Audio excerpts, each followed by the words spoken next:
말씀을 통해서 우리가 함께 능력과 감동의 삶이라는 주제로 함께 은혜 나누기 원합니다. 성령의 인도하심과 주님의 은혜 안에서 여러분 우리 생수의 성도들이 항상 평안하고 은혜 가운데 넘치는 삶을 살기를 축복합니다. 초대교회 성령의 임재, 우리가 사도행전 2장을 통해서 말씀을 묵상하고 있지요. 여러분, 성령의 임재는 참 너무도 강력했고 충격적이었습니다. 주님께서 십자가를 지시기 전날 밤에 제자들에게 약속하신 말씀대로 성취된 언약의 말씀이지요. 요한복음 14장에서 주님은 이렇게 말씀하셨습니다. 보혜사 너희에게 주사 영원토록 너희와 함께 있게 하리니 내가 너희를 고아와 같이 버려두지 아니하고 너희에게로 오리라 말씀합니다. 죽음에서 부활하신 주님은 승천하면서 다시 약속합니다. 너희는 몇 날이 못되어 성령으로 세례를 받으리라. 오순절 강림 사건 이후에 성령 충만한 베드로는 이 성령의 능력으로 말씀을 선포합니다. 여러분, 한 번의 설교로 무려 3,000명이나 되는 사람들이 회개를 합니다. 주님을 영접하는 사건이 일어나요. 여러분, 얼마나 충격적이고 놀라운 일입니까? 세례를 받고 그 많은 사람들이 내가 예수의 제자다, 내가 예수와 함께하겠다, 예수님께 헌신하며 사명자의 무리로 참여합니다. 이 일로 주님께서 약속하신 그리스도의 교회가 비로소 시작이 됩니다.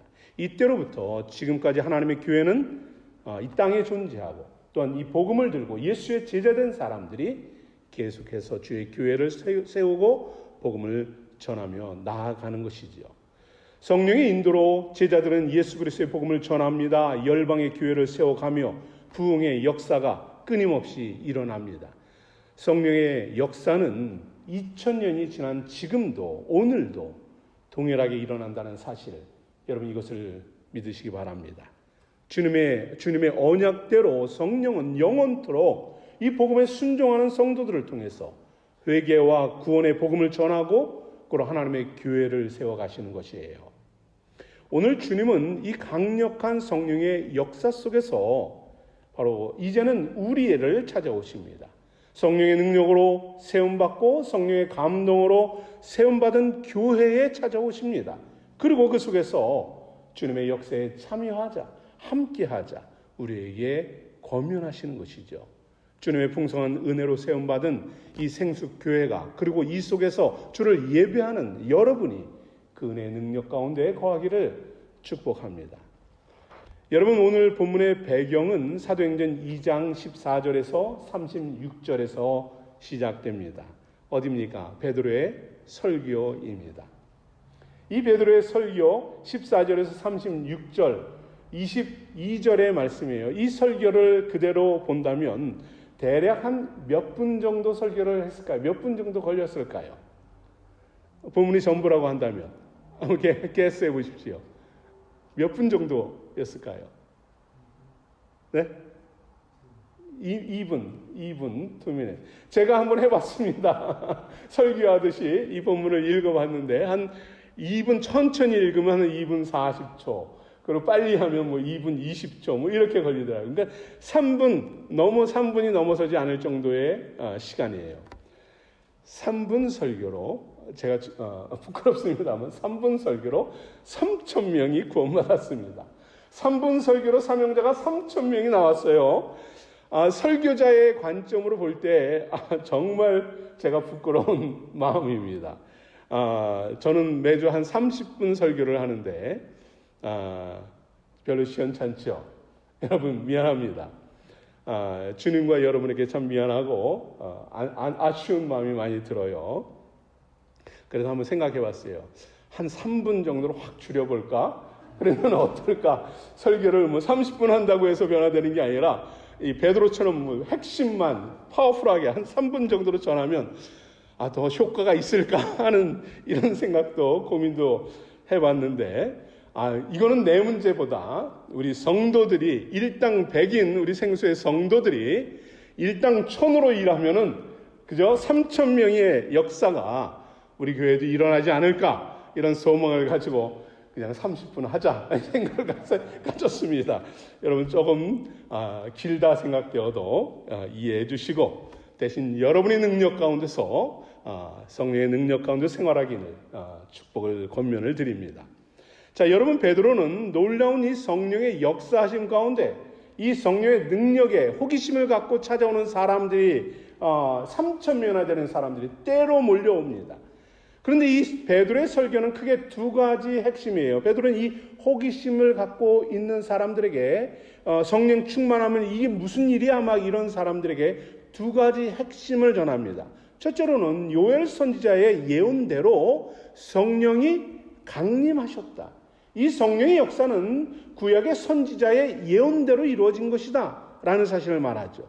두 번째, 예수 그리스도가 누구인가를 말합니다. 이는 다윗의 예언대로 우리 민족이 존경하고 뿌리인 다윗 알지 않냐? 그 다윗의 예언대로 오신 메시아다, 그리스도다 라고 선포합니다. 이 메시지를 핵심만을 전합니다. 그리고 36절에 결론적으로 말씀을 정리하죠. 뭐라고 합니까? 이스라엘 온 집은 확실히 알지니 너희가 십자가에 못 박은 이 예수를 하나님이 주와 그리스도가 되게 하셨느니라. 인생들은 무지하고 범죄로 예수 그리스도를 십자가에 못 박아 죽였지만 하나님은 예수를 그리스도로 살리셨다. 예수님께서 모든 인생들의 주시며 그리스도가 되셨다. 이것을 전합니다. 베드로의 메시지를 통해서 예수 그리스도의 주 되심을 깨달은 인생들, 그 가운데 있는 수많은 무리들이 놀라운 변화의 물결을 일기 시작을 합니다. 여러분, 이것이 성령의 역사입니다. 3분의 메시지이지만 그냥 이 베드로 그 사람을 보면은 별 볼 일 없지, 어부입니다. 능력 없습니다. 그러나 그 속에 성령이 역사하실 때에, 성령이 일하실 때에 그 말씀을 들은 사람들 가운데는 놀랍고 흥미로운 충격적인 역사가 일어납니다. 여러분도 아마 하나님의 예수 그리스도를 믿고 영접하게 된 것은 이 무리들과 크게 다르지 않을 거라고 저는 생각이 돼요. 어떠한 일입니까? 여러분도 비슷한 경험을 했습니다. 37절에 이렇게 말하죠. 그들이 이 말을 듣고 마음에 찔렸다라고 합니다. 무슨 말입니까? 이 찔린다라는 말은 헬라어로 카타니소라는 말이에요. 심하게 칼 같은 거로 찌르다라는 겁니다. 고챙이로 찌르다. 명성이나 양심, 감정, 이러한 내 마음 안에 뭔가로 깊이 찔르는 것, 상처를 입힌다라는 말이에요. 말씀이 베드로가 선포할 때에 말씀이 그들의 심장을 관통했다라는 거예요. 그들에게 있는 양심, 그 감정을 찌르고 깨닫게 되었다. 뭔가를 뭉클한 것 아니면 마음의 아픔을 느꼈다라는 거예요. 성령이 그 굳어진 마음에 뭔가로 꾹 눌러서 찔림을 얻은 것입니다. 그러니 마음에 깊은 상처를 입은 사람들이 어떨까요? 괴롭습니다. 갈등이 임합니다. 심한 통증을 느끼고요. 아픔을 느끼게 되는 거죠.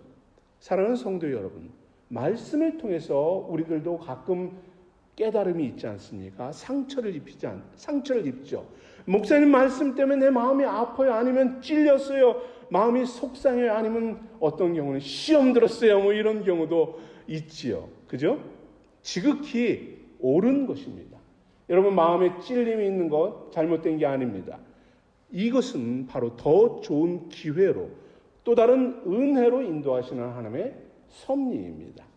히브리서 기자는 우리에게 이것을 이렇게 설명해 줍니다. 말씀이 인생들에게 끼치는 영향력이 어느 정도인 줄 아느냐 하면서 말씀하죠. 하나님의 말씀은 살아있고 활력이 있어서 좌우의 날선 검보다 예리하여 혼과 영과 및 관절과 골수를 찔러 쪼개기까지 하며 또 마음의 생각과 뜻을 판단한다. 하나님의 말씀이 얼마나 찌르고 베고 자르고 험악한지 관절과 골수까지 찔러 쪼갤 정도다. 여러분, 저는 좀 건강한 체질이 좀 건강 체질이어서 병원에 가서 이렇게 하지 않은, 병원 가보아서 들어놓은 적이 거의 없는데, 제가 무서워하는 게 뭔 줄 아십니까? 침, 주사, 그것도 제가 무서워요. 그런데 상상해 보십시오. 관절과 골수를 찔러 쪼갠다. 얼마나 무서운 대수술입니까? 얼마나 공포스러운 이야기입니까?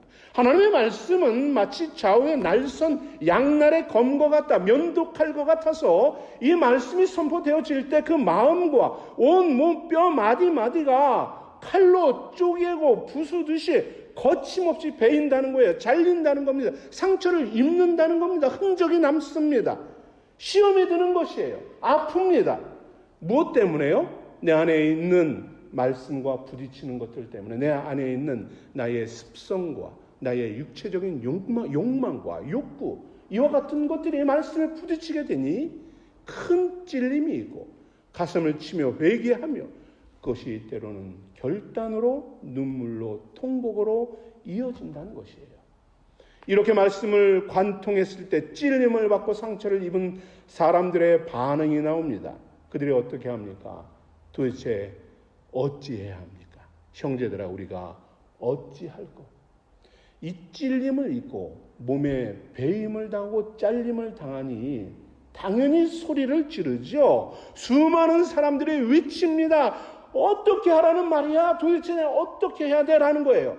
마음에 큰 충격을 받으니 철저히 자신을 돌아보게 되고요. 그 말씀 앞에 항복하게 되는 것입니다. 우리가 어찌할꼬? 그리스도를 핍박했던 바울은 다메섹 도상에서 예수님을 만날 때 그가 질문합니다. 주님, 내가 무엇을 하리이까?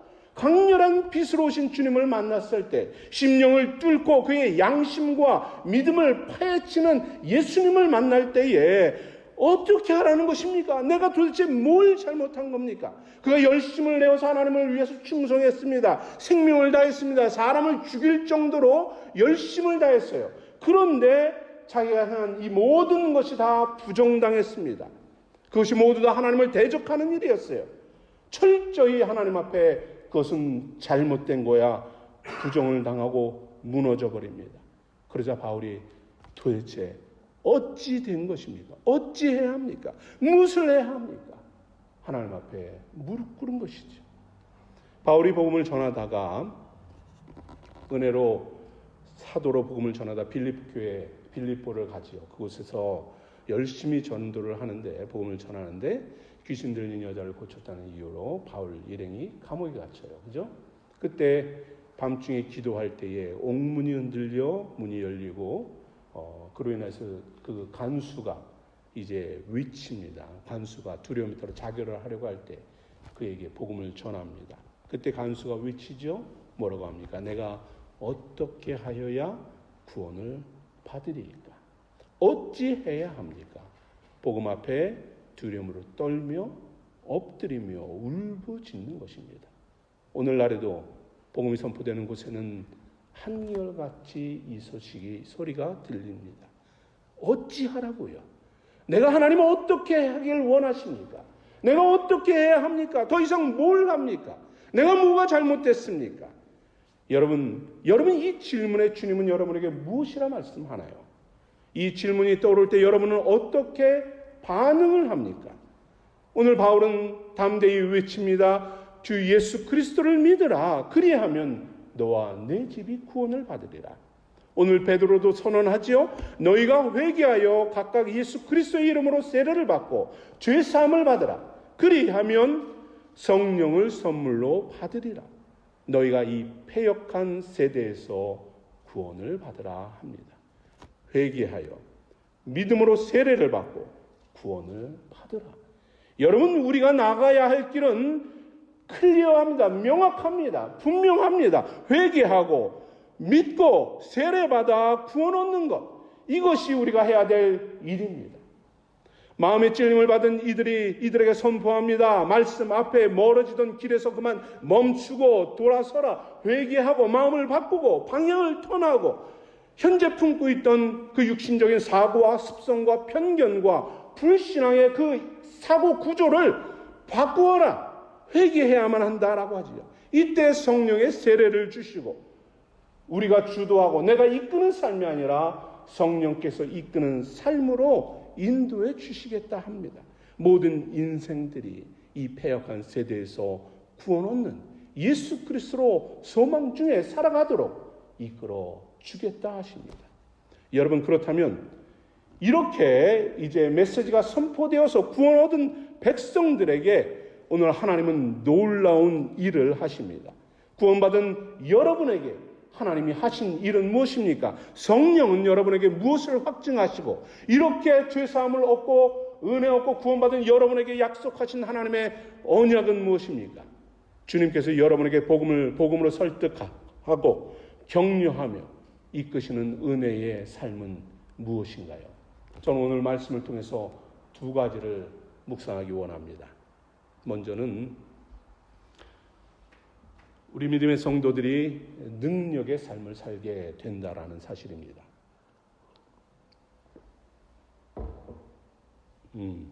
여러분, 오늘 누가는 복음을 이 서신을 기록하면서 참 이 역사적 사건에 참 감동이 있었을 것 같아요.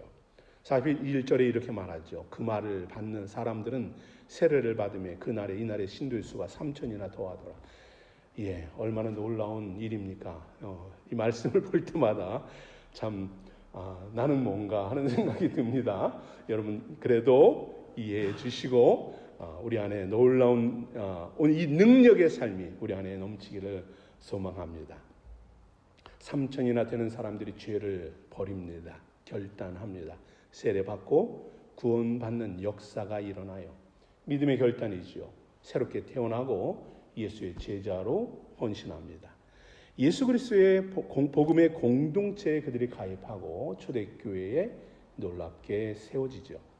이들은 오순절 성령 충만했던 120명의 제자들과 함께합니다. 삶의 변화되는 놀라운 체험을 하고 그리스도의 제자로서 교회와 예수 그리스도와 함께 동행합니다. 성령께서 이끄시는 이 초대교회를 세우고요. 능력 있게 참 위대한 사명을 감당합니다. 이제 우리가 앞으로 계속해서 살펴볼 것들이 바로 이들로부터 시작된 역사라는 사실입니다. 대단하지요? 성경의 이 사도 행전의 복음 행전의 삶을 살아가는 인생들입니다. 원하기는 저와 여러분도 그와 같기를 간절히 소망합니다. 여러분, 사도 바울은 복음으로 변화된 교회와 성도들에 대해서 그들의 특징을 이야기해 줍니다. 로마서 1장 16절에 이렇게 말을 해요.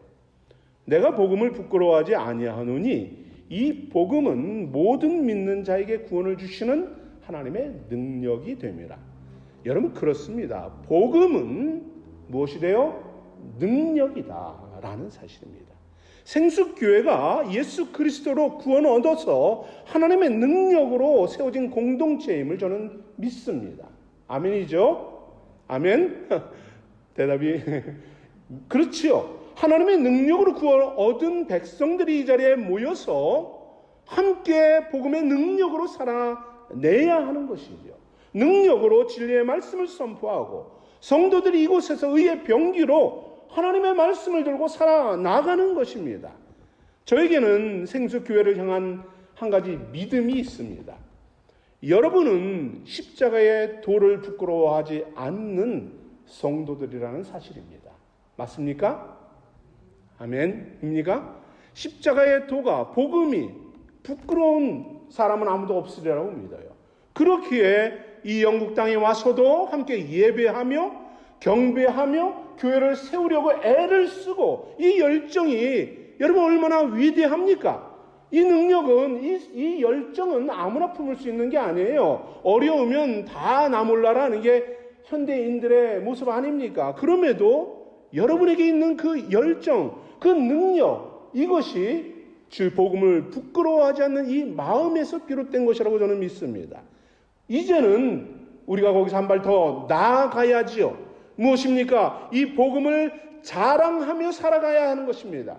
부끄럽지 않으면 어떻습니까? 당당히 말을 해요. 이야기합니다. 떠벌립니다. 심지어 과대포장도 하죠. 여러분 이것이 부끄러워하지 않는 사람의 모습이에요. 이제는 증거하며 사는 것이죠. 이제는 교회를 세우시는 성령의 능력으로 살아야 하는 것입니다. 베드로는 말세를 살아가는 성도들이 이같이 권면합니다. 초대교회를 이 부끄러움 없이 초대교회를 능력으로 이끌어서 사도행전을 기록했던 베드로, 이 삶을 살아간 베드로는 마지막 시대를 살아가는 성도들에게 이같이 권면해요. 구원을 얻기 위하여 믿음으로 말미암아 하나님의 능력으로 보호하심을 입어라 라고 권면합니다. 능력으로, 복음의 능력으로 사는 성도들에게 이제는 능력의 보호를 얻어라 합니다. 하나님은 구원 얻은 자들의 이 모임인 교회와 성도들에게 능력 주실 뿐만 아니라 그 하나님의 능력으로 뭐해 주세요? 보호해 주시는 분입니다. 이끌어 주시는 분입니다. 건져 주시고요, 새 힘 주시는 분이라는 사실이에요. 세상의 공중못에 잡은 자는 악한 영들은 교회를 음해하고 방해하고 파괴합니다. 물론 제가 누누이 이야기하지만 교회 안에 부족함이 많아요. 정말 부족함이 많습니다. 그럼에도 우리는 교회는 복음 안에서 든든히 세워져야지요. 이러한 음해하고 연약함들이 많습니다. 하지만 성령의 능력으로 우리는 하나님 교회를, 생수교회를 지키시는 분이에요. 믿음의 성도들을 보호하고 기쁨과 감사로 능력 있는 삶을 살게 이끄시는 분입니다. 저는 우리 생수교회가 이러한 능력 있는 삶을 살기 위해서 이 모임, 예배 모임 당연히 중요해요. 가장 중요합니다. 그러나 이 모임에 그치는 교회가 되지 않았으면 하는 바람입니다. 모이고 교제하고 나누는 것 중요합니다. 첫 번째가 돼야죠. 그러나 여기에서 이제 구원을 주시는 하나님의 능력으로 충만한 삶을 살아야죠. 살아내는 것입니다. 구원을 얻은 자가 늘어나고 믿음의 능력을 발휘하는 것입니다. 전도의 능력입니다. 영혼 구령의 능력이고 그리스도의 사랑을 전하는 능력, 이것으로 우리 교회를 주의 능력 있는 교회로 세워가야 하지 않겠습니까? 여러분, 계시록을 보면 땅에 있는 사도 요한이 하늘의 음성을, 큰 음성을 듣습니다. 하나님은 성도들을 참소하는, 그리고 교회를 흔들어대는 그 악한 마귀 사단을 하나님의 구원과 능력과 나라와 또 그리스도의 권세로 쫓아내었다, 다 멸하였다라는 음성을 요한에게 들려줍니다. 하나님 주님의 큰 소리로 요한에게 말해요. 너희가 이처럼 고난을 겪고 어려움을 당하고, 초대교회 얼마나 핍박이 심합니까? 그 많은 어려움들이 있지만 내가 이 모든 악한 권세들을 다 멸하였다, 파괴했다라고 주님은 말합니다. 충성되고 신실한 믿음의 성도들을 주님이 응원하시는 거예요. 하늘에서 요한에게 말씀합니다. 내가 너를 응원한다. 내가 너를 붙잡아 주겠노라. 악한 것들이 무너뜨리라고 힘들게 하지만 하나님의 능력으로 구원하겠노라. 지키며 여러분 하나하나를 응원하시는 하나님의 음성을 들으시길 바랍니다. 계시록 19장에서 마지막에는 이와 같이 말씀하지요. 하늘에 허다한 큰 음성 같은 것이 있어 가로되 할렐루야, 구원과 영광과 능력이 우리 하나님께 있도다 합니다. 세상의 모든 악한 권세는 파멸하시고 응원하시는 하나님께서 이제 천상에서 믿음의 성도들과 함께 찬양하며 예배하시는 것입니다. 성령의 충만한 생수의 성도들이 참여해야 하는 구원의 영광입니다. 우리를 구원하신 그리스도의 권세와 능력을 찬양합니다. 여러분을 능력으로 응원하시는 하나님의 음성을 들으시고 이 날을 바라보며 하나님을 경배하는 성도들 되기를 원합니다. 주께서 이끄시는 능력의 역사에 참여하는 성도, 주님의 영광을 경배하는 생수의 성도 되기를 축복합니다. 또한 이처럼 구원받은 성도에게 하나님은 능력을 주실 뿐만 아니라 감동의 삶을 주신다는 사실입니다. 여러분, 일반적으로 회개하고 세례를 받고 구원 얻어서 은혜 받은 것은 어떻습니까? 지극히 개인적이죠. 그렇죠? 개인의 체험입니다. 그렇죠? 내가 은혜 받았는데 옆 사람이 그 동일한 감동으로 함께 기뻐하던가요? 아니죠. 그걸 몰라요. 모르기 때문에 뭐 이상한 소리를 했었고 그럴 때도 있죠. 우리는 구원받은 건 지극히 개인적 체험입니다. 그런데 특히 그래서 현대 교회 신앙인들은 신앙생활이 참 주관적이고 개인적일 때가 많아요. 그래서 교인들은 이기적이다 뭐 이런 소리도 많이 듣지요. 그럴 수밖에 없는 게 내가 받은 은혜이고 나만 알고 있고 또 내가 믿음을 지켜야 하기 때문에 그거에 집중하다 보니까 그런 소리도 듣게 됩니다. 근데 여러분, 실상 신앙은, 성경적 신앙은 개인적 고백과 신앙 체험에서 멈추지 않는다는 사실을 알아야 합니다. 성경적 신앙은 개인적 체험에서 이것을 공동체 신앙으로 승화시켜야 되는 것입니다. 이것이 진정한 신앙입니다. 내 신앙이 아니라 우리 신앙이 되어야 되고요. 내 하나님이 아니라 우리 하나님이 되어야 하는 것입니다. 우리 교회가 되어야 돼요. 여기서 말하는 우리 교회는 우리만의 교회가 아니라 모든 사람의 교회가 되어야 하는 것입니다. 열방을 향한 교회가 되어야 되고요. 열방을 향한 하나님이십니다. 여러분 하나님을 나의 하나님으로 시작되었을지라도 이제 그 하나님만 내 하나님이라고만 붙드는 게 아니라 열방을 위한 하나님으로 믿어야 합니다. 여러분 출애굽 우리가 지금 새벽마다 출애굽기 말씀을 묵상하고 있어요. 출애굽을 하는 이스라엘 백성들을 만나주신 하나님의 이름이 뭐였죠? 혹시 기억나십니까? 말씀 묵상하는 듣는 하나님, 모세를 만나신 하나님 누굽니까? 여호와 하나님이죠. 그죠? 그런데 여호와 하나님께서 출애굽 이후에는 하나님의 이름이 바뀝니다. 뭐라고 바뀌는 줄 아십니까? 너희 하나님 여호와니라라고 해요. 너만의 하나님이 아니에요. 나만의 하나님이 아니라 무리의 하나님, 공동체의 하나님 여호와께서라고 하시는 것입니다. 신앙의 본질은 공동입니다. 이 사실을 명확하게 보여주는 것이 오늘 본문의 말씀이에요. 당시 십자가에서 예수님이 죽으신 후에 유대인들은 어떤가요? 기독교인들은 노골적으로 배척을 당하고 적대시 당합니다. 성령의 은혜로 3,000명이나 회심했지만 그들은 기도하고 예배할 모임 장소도 없어요. 특히 초대교회를 구성한 사람들은 누굽니까? 예수를 따르던 나약한 사람들이에요. 그들이 그대로 교회 구성원이 됩니다. 사실 번듯한 직업을 갖고 있는 사람도 제자들 중에 하나도 없어요. 왜냐하면 다 직업을 내팽개치고 예수님을 따랐어요. 먹고 살 돈도 없습니다. 누가 그들에게 음식을 제공해 주겠습니까? 예수님이 계실 땐 그나마 많은 사람들이 대접하고 예수님이 기적을 행해서 먹여주고 입혀주며 그들의 배를 채웠어요. 그런데 제자들만 남았습니다. 어부들이에요. 사회적인 지위도 없고 능력도 없는 사람들입니다. 이들이 회심한 무리의 생계를 유지시키고 모임을 이끌어간다는 것? 불가능한 일이죠. 정말 열악한 환경입니다. 수많은 장애물에 부딪힙니다. 그런데 여러분 성령의 역사는 숫자, 크기에 외형적인 것으로 멈추지 않습니다. 개인적 신앙을 공동체 신앙으로 발전시키는 것을 보게 돼요. 나의 신앙을 타인을 위한 열정으로 승화시켰다는 사실입니다. 자신이 구원받고 은혜 받는 것에 그들은 만족하지 않고 타인에게 자신의 기쁨을 나눠줍니다. 자신이 받은 은혜를 베풉니다. 오늘 말씀이 그렇죠. 저희가 사도의 가르침을 받아 서로 교제하며 떡을 떼며 기도하기를 전혀 힘쓰니라. 무리들은 사도의 가르침대로 함께 구원의 기쁨에 참여합니다. 성령의 은혜와 감동을 나눕니다. 이것이 초대교회를 세우는 힘이 되었던 것이에요.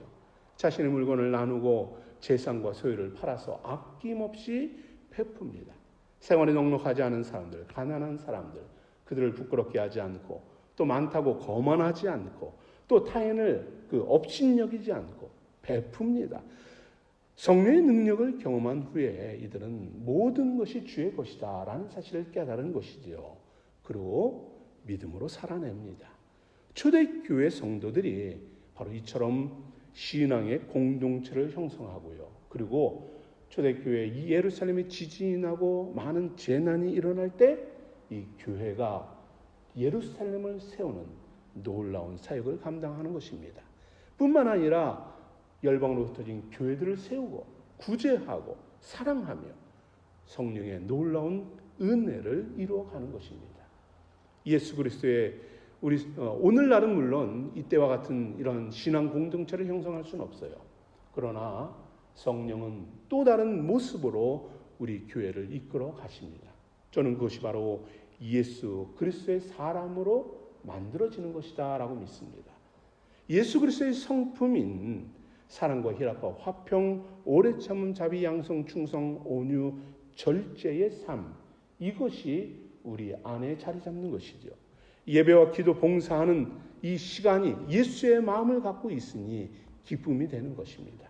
주의 일과 교회에 물질을 쓰고 사용하고 인생을 열정을 다해 헌신하는 것, 예수의 마음을 갖고 있으니 이것이 오히려 기쁨이 되는 것입니다. 내가 가지고 있는 것이 주님과 성도들을 위해 사용하고 그리고 부지하고 사랑을 베푸는 데 사용하니 오히려 기쁨이 넘치고 감사가 넘치는 것이지요. 오히려 더 많은 것으로 헌신하지 못해서 아쉬워하고 안타까워하는 것, 이것이 여러분의 마음 아닙니까? 저는 그렇게 믿습니다. 이런 삶이 여러분 감동의 삶이 아니면 무엇이겠습니까? 저는 여러분 모두가 그리스도를 닮아가고자 애를 쓰고 감동적인 신앙을 살기 위해서 몸부림치는 분들이라고 믿습니다. 물론 이런 삶은 쉽지 않아요. 그래서 처음에는 감동으로 하지만 지속하기 어렵죠. 조금씩 양이 줄여갈 수도 있습니다. 수가 줄어갈 수도 있어요. 온전히 베풀지 못할 수 있고요. 때로는 실패하고 못할 수도 있습니다. 그렇지만 어떻습니까? 우리가 이 마음, 주의 마음 갖는 것, 품는 것, 주님을 닮아가고자 하는 이 열정, 이 끈은 놓지 말아야 하지 않겠습니까? 이것을 위해서 저는 여러분에게 한 가지를 권면합니다. 말씀과 기도로 살자라는 것입니다. 여러분, 여러분의 시간을 주님께 드리십시오. 말씀을 묵상하고 할 때 성령께서 우리를 이끄심을 봅니다. 말씀을 묵상하는 시간, 큐티하는 시간, 이것이 예수님을 닮는 시간입니다. 정직하게 말씀 앞에 설 때에 성령께서 우리를 예수님께로 이끕니다. 그 앞에 앉게 하시고 주님께서 여러분의 마음을 헤아리십니다. 말을 하지 않고 대단한 고백과 결단을 하진 않아도 예수 그리스도 앞에 무릎 꿇을 때에 주님께서 상한 여러분의 마음을 위로하시고 여러분의 아픔과 눈물을 닦아주십니다. 그리고 잘하였다, 수고했다 칭찬하시고요. 새 힘을 주십니다. 능력을 주십니다. 그리스도의 사랑으로 나아갈 수 있도록 감동을 주시는 것입니다. 우리의 손을 펼치게 하시고 힘들지만 사랑하게 하시고 다른 이들을 품어가게 하시고 우리의 잘못된 모순된 어리석은 것들을 내려놓게 하시는 것이죠. 초대교회를 보십시오. 이 성령의 역사가 있지만 많은 이들이 여전히 두려움 가운데 있었습니다. 그러나 믿음의 사람들, 그들은 성령의 능력으로 교회가 하나 되어지고 기사와 표적이 일어나고 모든 필요를 나누고 마음을 같이 하고 기도하며 떡을 떼며 기쁨과 순전함으로 하나 될 때에 그들은 더 이상 염려하지 않았습니다. 두려워하지 않았습니다. 예수 복음의 능력을 붙잡고 구원의 반열에 참여합니다. 감동적인 삶을 살아냅니다. 어떤 것도 두려워하지 마십시오. 하나님이 하실 것입니다. 성령은 여러분의 능력을 주시고 여러분을 감동으로 이끄시어서 그 맡기신 사명을 감당할 수 있도록 힘을 주실 것입니다. 우리는 날마다 예수 그리스도의 말씀과 기도로 찬양으로 성령의 인도하심을 받으면 되는 것입니다. 우리 생수의 성도들이, 생수교회가 성령의 능력으로 세우시고 구원받는 사람이 날로 늘어나는 은혜와 감동이 넘치는 우리 교회가 되기를 축복합니다. 아멘. 기도하겠습니다.